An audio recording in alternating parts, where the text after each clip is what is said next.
আলাইকুম। আজকে আমি চলে আসলাম আমাদের আমেরিকার লাইফ একটু আপনাদের সাথে শেয়ার করব। তো আমার বাসায় আগামীকাল মেহমান আসবে 40 জন, 40 থেকে 45 জন। কিভাবে রান্না করতেছি আমি, আমাদের এই চুলার 4টা চুলা, বাট কাজের না কাজের।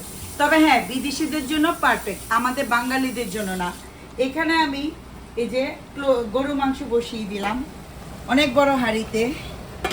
আর এখানে আমার চিকেন রোস্ট করব, রোস্ট ভাজা হচ্ছে। আর এখানে আমি হাঁসের মাংসগুলো আমি এই যে এখানে হাঁসের মাংস এগুলা কেটে ধুয়ে রেখেছি, এগুলা করব। তো যাই হোক, এই হচ্ছে আমাদের লাইফ, কিছু করার নাই। বাইরে তো অনেক স্নো, মালসা এখানে আসো, বাইরে অনেক স্নো, এই যে বাইরে স্নো পড়তেছে। তো কি আর করার, স্কুল বন্ধ। স্কুল যেহেতু বন্ধ, একটু কান্না মন চাই, একটু আড্ডা দিই, গল্প করি। তো যাই হোক, আগামীকাল আমার বাসায় মেহমান আসবে। আমি আপনাদের সাথে অতটুকুই শেয়ার করছি কিভাবে আমরা বিদেশ বাড়িতে রান্না করি ঠান্ডার দিনও। এখন আমি এখানে হাঁস রান্না করব। তার জন্য আমি পেঁয়াজটাকে আগে ভালো করে একটু ভেজে নিচ্ছি, পরে আমি মশলা কষিয়ে এই হাঁসগুলা দিয়ে দিব। আরও আইটেম আছে, তো শুরু করলাম, করতে করতে দেখা যাক। এখানে আমি ভেজিটেবল করব, ভেজিটেবল নিয়ে আসছি। আর এখানে বড় বড় চিংড়ি, একদম চিংড়ি করব, বেগুন ভর্তা করব, কলা করব। বিকালের জন্য অনেক আয়োজন। এই হচ্ছে আমার কিচেনের অবস্থা। কেউ বলবে কিচেন আমার, এখানেও চুলা, এখানেও চুলা।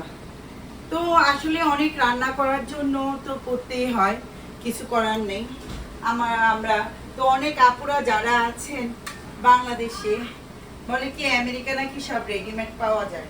তার সাথে সাথে বাচ্চারা আছে, ওদের খিদা লেগেছে, ওদের জন্য এখানে এয়ার ফ্রাই আমি চিকেন নাগেট আর একটু ফ্রেঞ্চ ফ্রাই বলেন বা যেটা বলেন করে দিলাম।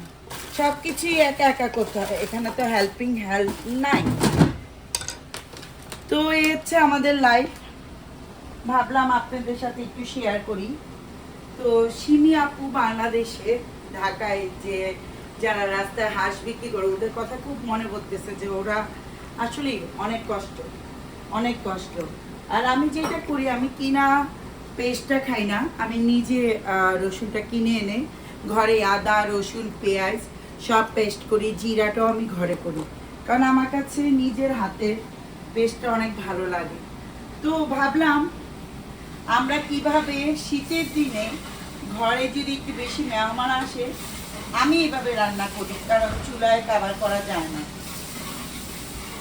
তো এখন হাঁসের মশলাটা কষাবো। তো ভিডিওটা লং হয়ে যাচ্ছে, আপনারা ধৈর্য ধরে আমার ভিডিওটা একটু দেখবেন। আমি রসুন বাটা দিয়ে দিলাম, এটা আমি হাঁসের মাংসের জন্য করতেছি। আর এখানে আমার গরুর মাংস হ্যাঁ আসতেছে, এখানে আমার মুরগি রোস্ট। আমি রসুন বাটা দিয়ে দিলাম, এখানে আমি আদা পেস্ট করে রেখেছি, এখন আমি আদা পেস্ট দিয়ে দিব। এখানে আমার 4টা হাঁস, 4টা না 8টা হাঁস এখানে আছে, আর অর্ধেক হাঁড়িতে আছে। তো আমি একসাথে পুরোটা রান্না করব না, আমি আস্তে আস্তে 2 পাতিলেই রান্না করব। আদা দিলাম, রসুন দিলাম, পেঁয়াজ দিলাম। তো আমি রান্না করি, আমি আপনাদের সাথে শেয়ার করলাম। আমাদের বাসায় 40 থেকে 45 জন মেহমান আসলে আমি এভাবেই রান্না করি শীতের দিনে। সামারে আমার ব্যাকয়ার্ডে রান্না করা যায়, কিন্তু আজকে তো বাইরে বরফ করে আছে, ঘরেই রান্না করছি। তো সবাই ভালো থাকবেন, সুস্থ থাকবেন। আর আমার ভিডিওটা যদি আপনাদের ভালো লেগে থাকে, প্লিজ সাবস্ক্রাইব করে দিবেন। তো ভালো থাকেন, আল্লাহ হাফেজ।